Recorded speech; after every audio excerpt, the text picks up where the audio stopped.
အားလုံးပဲမင်္ဂလာပါ23ရက်3လ2026မှာ29ရက်3လ2026ထိ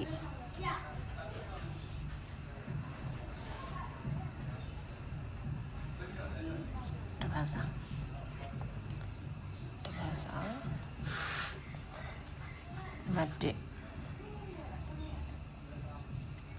မတ်ကဒီတစ်ပတ်ကပတိနှလုံးမှာ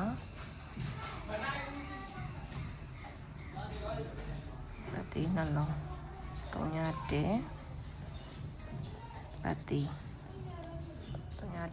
ပါတဲ့တလုံးကိုကင်လို့ရပါတယ်ဒီက303နဲ့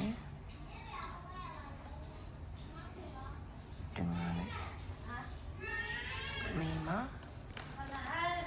နဲ့အခွေက346ခွန်ခွေပူပါ346ခွန်ခွေပူပါ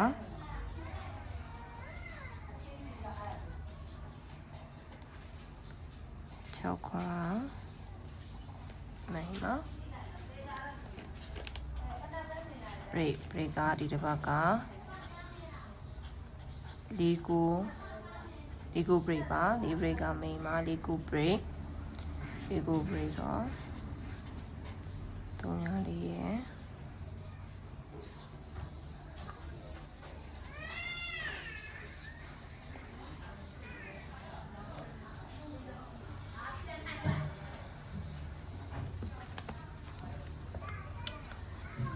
တပတ်စာပါ